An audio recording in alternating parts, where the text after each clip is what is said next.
باقی بہت ساری چیزیں لوگوں نے اپنی طرف سے بنا لی ہے جن کا کسی حدیث سے قرآن سے کہیں ثبوت نہیں. مثلا لوگوں میں مشہور ہے کہ آدم علیہ السلام اس دن پیدا ہوئے تھے, یا حضرت ابراہیم علیہ السلام اس دن پیدا ہوئے تھے, یا قیامت اس دن آئے گی. اس قسم کے جو باتیں ہیں ان کا کہیں قرآن و حدیث میں ثبوت نہیں ہے. جتنا ثبوت ہے میں نے عرض کر دیا. تاریخی اگر واقعہ کوئی اس سے وابستہ ہے تو موسیٰ علیہ السلام کا. ایک اور غلط فہمی یہ بھی ہے کہ بعض لوگ عاشورہ کی حرمت اور اس کی عظمت اس وجہ سے سمجھتے ہیں کہ اس دن میں حضرت حسین رضی اللہ تعالیٰ عنہ کی شہادت واقع ہوئی. اس میں کوئی شک نہیں کہ حضرت حسین رضی اللہ تعالیٰ عنہ کی شہادت بڑا ہی المناک واقعہ ہے ہماری تاریخ کا. لیکن عاشورہ کی حرمت اس کی وجہ سے نہیں. حرمت تو میں نے عرض کیا پہلے سے چلی آ رہی ہے, ابراہیم علیہ السلام کے وقت سے چلی آ رہی ہے. بلکہ حضرت حسین رضی اللہ تعالیٰ عنہ کی فضیلت میں ایک فضیلت یہ بھی ہے کہ ان کی شہادت اللہ تبارک و تعالیٰ نے مقدر فرمائی عاشورہ کے دن. تو یہ ان کی فضیلت ہے, لیکن اس کی وجہ سے محرم کے اندر کوئی فضیلت عائد نہیں ہوتی. اور بے شک حضرت حسین رضی اللہ عنہ کی شہادت کا واقعہ بڑا ہماری تاریخ کا المناک واقعہ ہے. نبی کریم صلی اللہ علیہ وسلم کے نواسے, آپ کے جگر گوشہ, وہ اس طرح شہید ہوئے مظلومانہ انداز میں.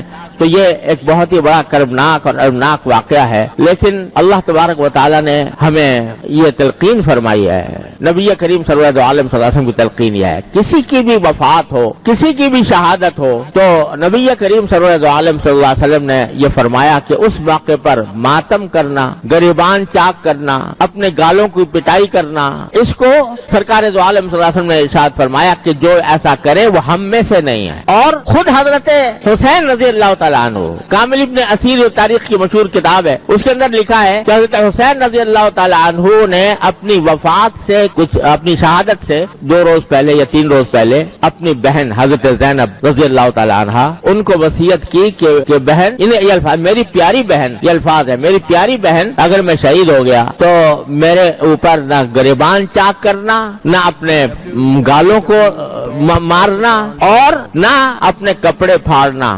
یہ وصیت فرمائی حضرت حسین رضی اللہ تعالیٰ عنہ. لہذا اس قسم کی جو کارروائیاں کی جاتی ہیں وہ نبی کریم صلی اللہ علیہ وسلم کے احکام کی بھی خلاف ورزی ہے, اور خود حضرت حسین رضی اللہ تعالیٰ عنہ کے احکام کی بھی خلاف ورزی ہے. یہ بات مناسب اور نصیحت کے انداز میں ان لوگوں سے کہہ دینی چاہیے کہ جو یہ کام کرتے ہیں. لیکن یہ بھی ساتھ میں عرض کر دوں کہ بندے کا کام یہ ہے کہ وہ حق کی بات حق طریقے سے, حق نیت سے اور نصیحت کے انداز میں, شفقت اور محبت کے انداز میں پہنچا دے اس شخص کو جو غلط راستے پر ہے. لیکن پھر اس کی ذمہ داری ہے کہ وہ حق کو اختیار کرتا ہے یا باطل کو اختیار کرتا ہے.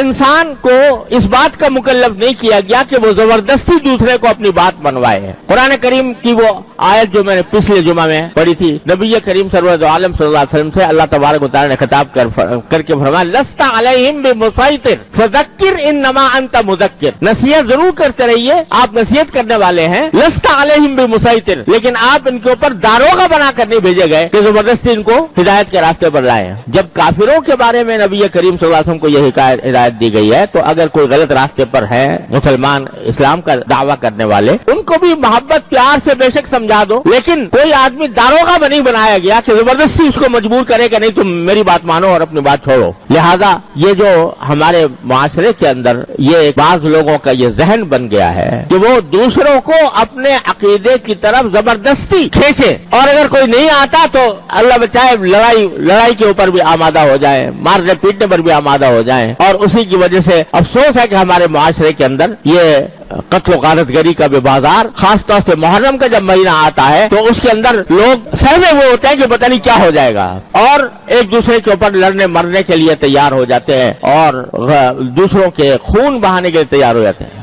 ارے یہ تو وہ مہینہ ہے کہ جس کے بارے میں نے شروع میں بتایا کہ کافر لوگ بھی, لڑائی اگر ہو رہی ہوتی تھی محرم کا مہینہ کے اندر, لڑائی ان کے نزدیک بھی حرام تھی. کافر لوگ وہ لڑائی کو اور کشت و خون کو, خون ریزی کو ناجائز سمجھتے تھے.